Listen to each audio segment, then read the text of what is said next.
안녕하십니까. 생활주역을 강의하고 있는 이규희입니다. 지난 시간에 57번 중풍소원깨의 개념에 대해서 설명해 드리겠습니다. 오늘은 그에 이어서 초요부터 상요까지 어떠한 자세로 들어가야 하는지 자세히 설명해 드리겠습니다. 그럼 시작하겠습니다. 초육은 진태의 이무인지정이니라. 상활진태는 지의하여 이무인지정은 지치하라. 초육은 나아가고 물러나매 무인처럼 굳건하게 함이 이로우니 굳건하게 함이 이롭다. 상해 말하였다. 나아가고 물러나매 굳건하게 하지 못함은 거기 다 생략되어 있는 겁니다. 나아가고 물러난데 결단을 딱 못하는 겁니다.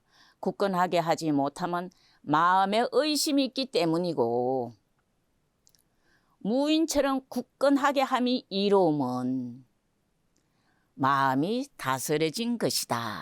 그런 얘기. 마음이 안 다스려졌을 때는 일을 할까 말까 진퇴를 결정하지 못한다. 그런 의미입니다. 그러면은 자세히 보겠습니다.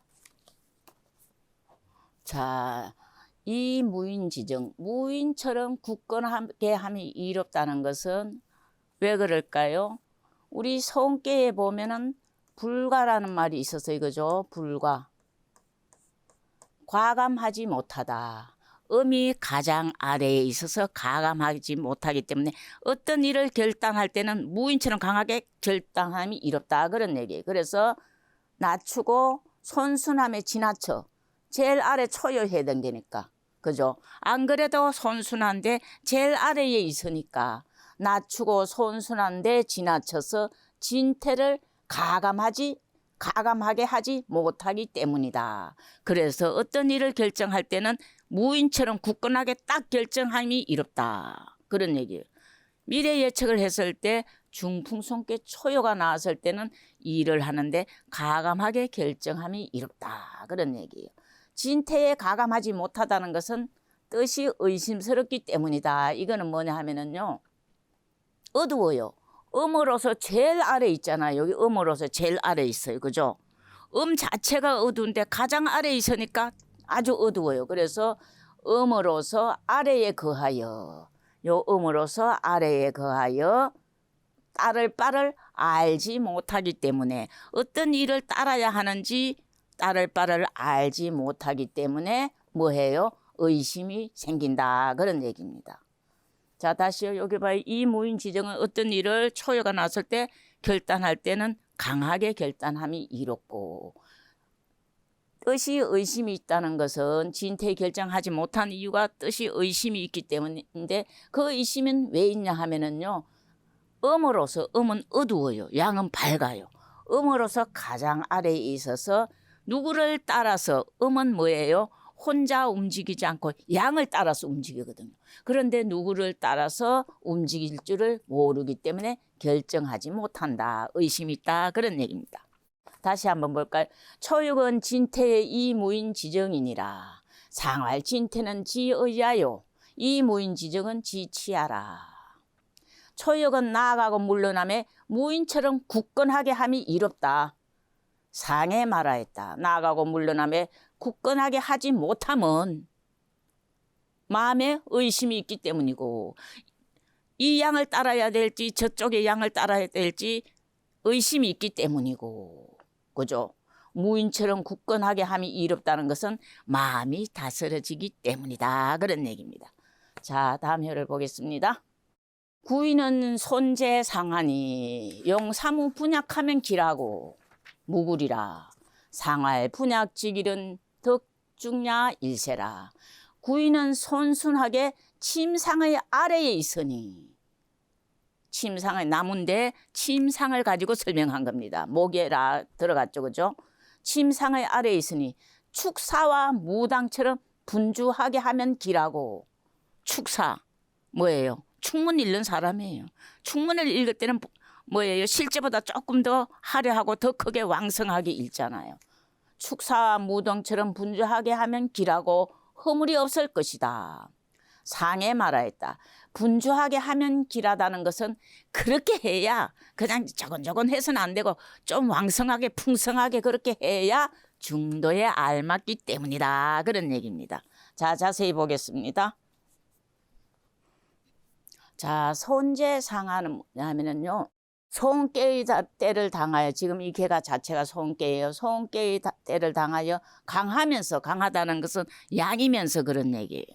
양이면서 용을 쓴다, 유를 쓴다.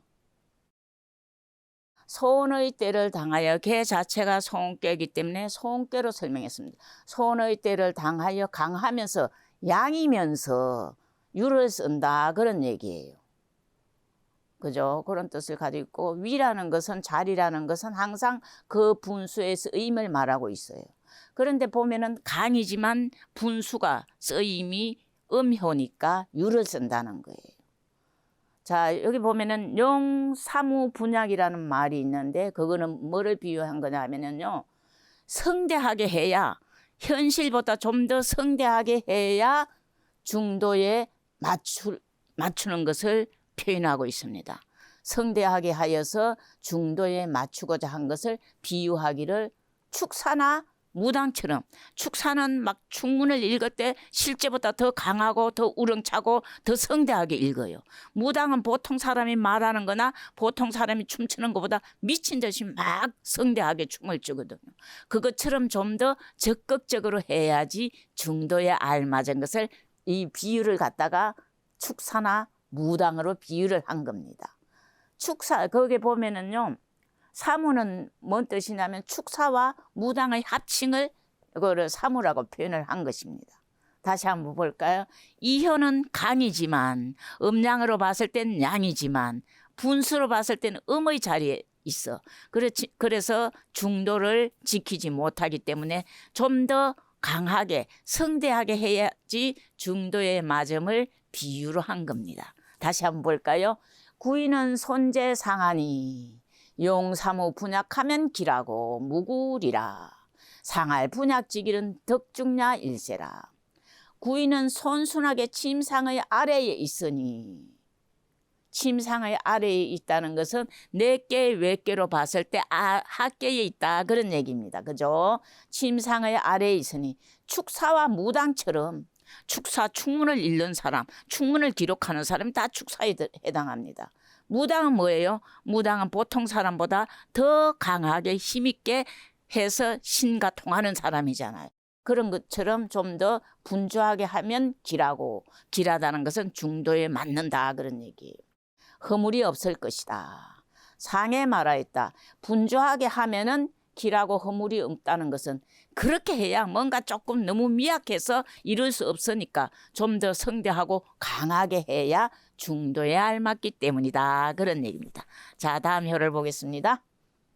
구삼은 빈손이니 인하니라.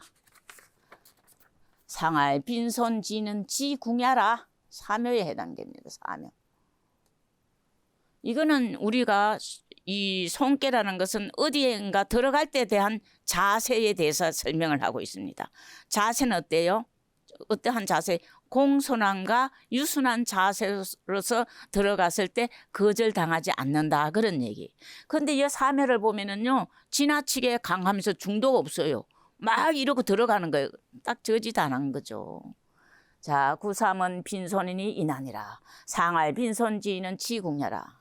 구삼은 공손함을 빈번하게 함이니, 내가 왜 이렇게 했지? 공손해야지. 내가 왜 이렇게 하지? 공손해야지. 자주 그런다는 얘기예요. 공손함을 빈번하게 함이니 부끄러운 것이다. 누가 보면 부끄럽잖아. 금방 이랬다, 금방 저랬다. 그죠? 상에 말했다. 공손함을 빈번하게 하여 부끄럽다는 것은 뜻이 공궁한 것이다. 볼까요? 자세하게. 자, 자주 공손한다는 것은 지나치게 강하고 중하지 못해 양자리에 양이 있어서 지나치게 강한 거예요. 그 다음에 중도가 없어서 본래 공손할 수 없음을 이루고 있어요. 그러니까 원래 이거는 공손한 자세로 어딘가에 들어가야 되는데, 이 뭐예요?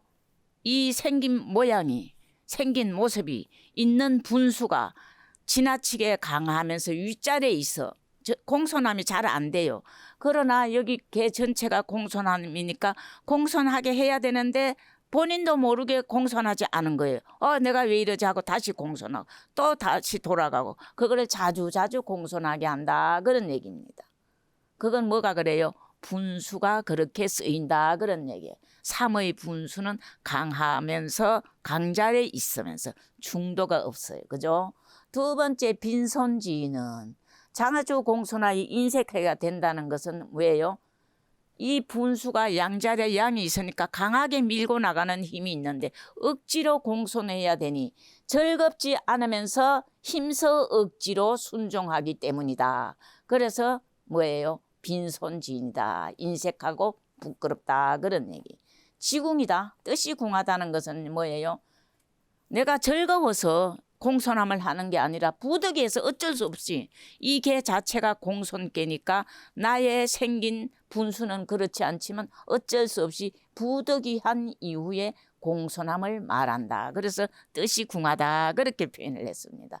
삼효의 분수는 지나치게 강하여 강하고 성대하게 나가는 뜻이 있는데 이 손개 자체가 뭐예요? 공손하고 유순하게 들어가야 되는데 그렇게 의식은 돼 있으면서 행동은 그게 안 되니까 자주 공손하다가 또 지나쳤다가 공손했다가 지나쳤다 자주 한다는 얘기입니다. 자세히 한번 볼까요? 구삼은 빈손이니 인하니라. 상활 빈손지는 지궁야라. 구삼은 공손함을 빈번하게 하미니 공손했다가 지나쳤다가 공손했다가 지나쳤다 빈번하게 자주 그렇게 한다는 거예요. 부끄럽다. 남이 봤을 때 저 사람 왜 저래? 금방 공손하다가 금방 아니야. 항상 바뀌니까 사람들이 인정을 안 해주는 거예요. 부끄러운 것이다. 상에 말하였다. 공손함을 빈번하게 하여 부끄럽다는 것은 뜻이 공공한 것이다. 뜻이 공공하던 것은 내가 즐겁지 않으면서 억지로 힘써서 한다는 얘기예요. 왜? 나의 분수는 양자리에 양이 있어가지고 저절로 강하게 나가는데 그 뜻을 생각하니까 공손해야 하는 거야. 그래서 그렇게 하기 때문이다. 그런 얘기입니다. 자, 그러면은 사열을 보겠습니다. 구사는 회망하니 전액삼품이로다. 상활 전액삼품은 유공야라. 육사는 뉘우침이 없어질 것이다. 뉘우침이 없어진다는 것은 본래는 있다. 그런 얘기입니다. 그죠? 육사는 뉘우침이 없어질 것이니 사냥하여 새 등급의 짐승을 얻도다. 상에 말하였다. 사냥하여 새 등급의 짐승을 얻는다는 것은 공적이 크게 있다는 뜻이다. 크게가 빠졌는데 공적이 크게 있다는 뜻이다. 그런 얘기입니다. 자세히 보겠습니다. 자, 보면은요. 회망은 뭐냐 하면 후회가 본래는 있는데 없어지는 것은 바른 자리에 거하여 음으로서 음자리에 거하여 손순의 발음을 얻었기 때문이다. 손수는 뭐예요? 바른 자리를 얻어서 그 분수에 맞게 하는 발음을 얻었기 때문이다. 위에 있으면서도 제일 아래에 있으니까 손순한 뜻을 그대로 표현할 수가 있다는 겁니다. 두 번째 전액삼품이로다. 이것은 공이 상하에 하하가 아니고요. 공이 상하에 두루미침을 말하고 있습니다. 삼품을 얻었다는 것은 내가 얻은 것을 신에게 제사 지낼 것도 두고 군주에게 바칠 것도 두고 신하들이 나눌 것도 두고 두루두루 공이 미치는 것을 설명하고 있습니다. 자, 그 다음에 공적이 있게 되는 이유는 뭐냐 하면요.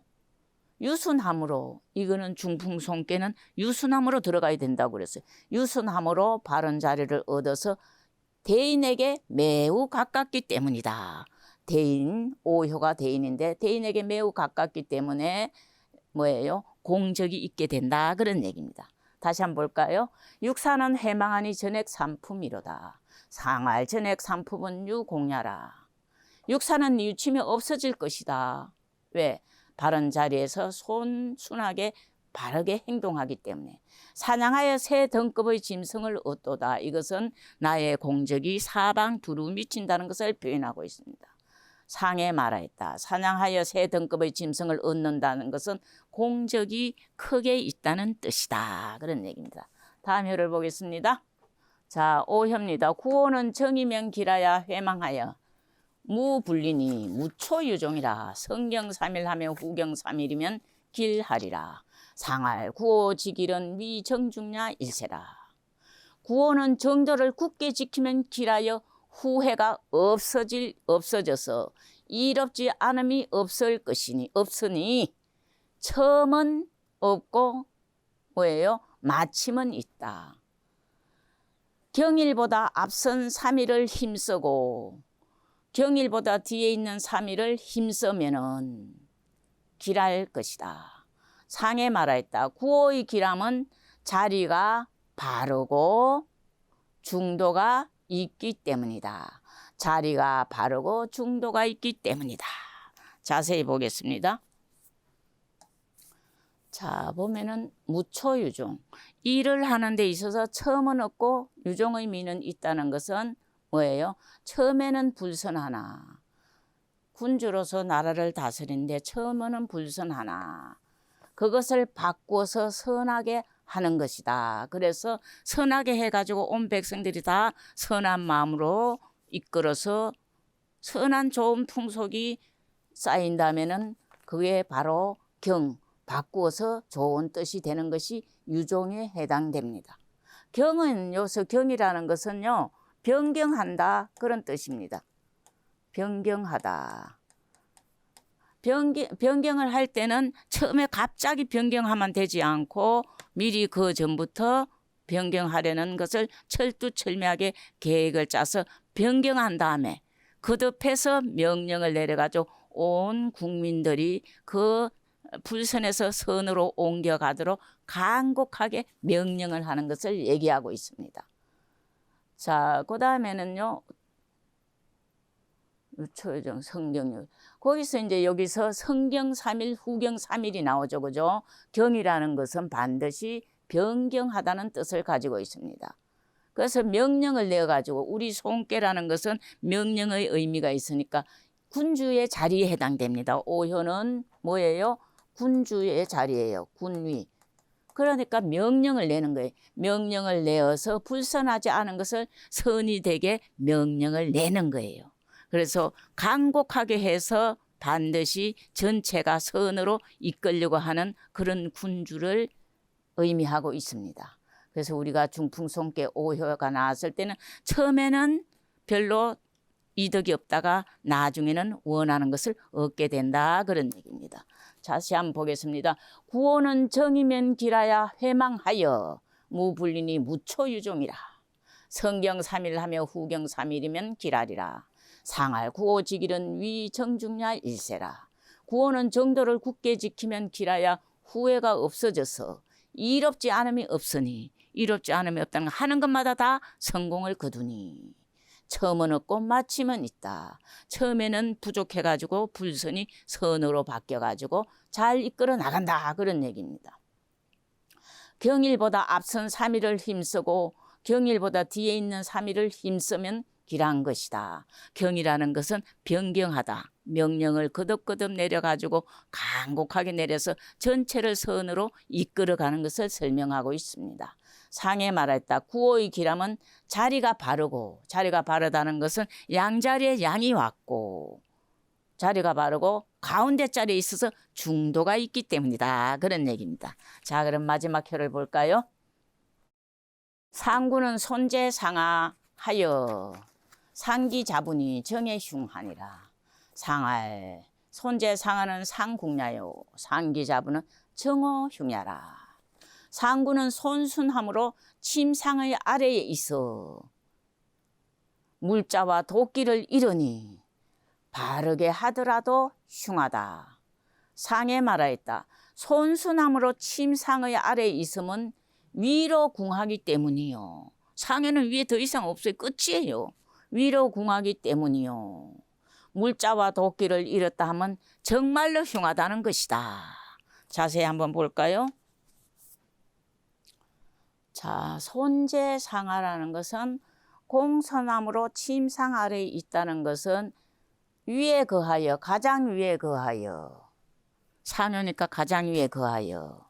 손수남이 너무 지나치기 때문이다. 이 개 자체가 손수남인데 손수남의 끝이니까 손수남이 너무 지나쳐서 중도를 할 수가 없으니까 뭐예요? 흉하다 그런 얘기입니다. 상기자부, 자부를 잃었다는 것은 자부는 여기서 주로 뭐를 표현하냐면요, 의리를 표현하고 있습니다. 그래서 자부를 잃었다는 것은 의로서 이를 제재하지 못한다. 너무 손순해, 가감하지 못해. 뭐라 그랬어요? 손깨의 특징은 불가, 가감하지 못하다 그런 얘기예요. 가감하지 못하는데 제일 끝에 있으니까 너무 지나치게 손순해서 어떤 일도 가감하게 처리하지 못한다 얘기입니다. 세 번째, 상궁야라. 위로 궁하다는 것은 상효는 손순의 지극한 자리야. 여기서부터 손순한데 끝에 가 있으니까 손순의 지극한 자리라 어떤 일을 하는데 가감하게 결단하지 못해서 뭐를 한다? 이룰 수 없는 것이다 그런 얘기입니다. 그래서 우리가 손깨에서는 물론 다른 게 있어도 마찬가지만 중도를 얻어야만 일을 할 수 있는데 너무 지나치게 손순하면은 할 수가 없다 그런 얘기. 그래서 어떻게 했어요? 강인데도 자리가 유니까 유를 썼어요. 그래서 축사나 무당처럼 성대하게 해야지 중도를 얻는다고 표현을 했어요. 그죠? 그래서 우리가 미래 예측을 했을 때 손깨 상효가 나왔을 때는 이를 이룰 수가 없다 그런 얘기입니다. 자, 오늘은 손깨의 초효부터 상효까지 자세히 살펴보았습니다. 그리고 여러분들이 듣다가 이해가 안 가는 부분이 있으면은 어디를 본다? 유튜브의 임계 TV를 보면은 다시 반복해서 들을 수 있습니다. 끝까지 시청해 주셔서 감사합니다. 다음 시간에는 여기에서 이어서 58번 64개 중에 58번을 할 겁니다. 많이 시청해 주시기 바라면서 이만 물러가겠습니다. 감사합니다.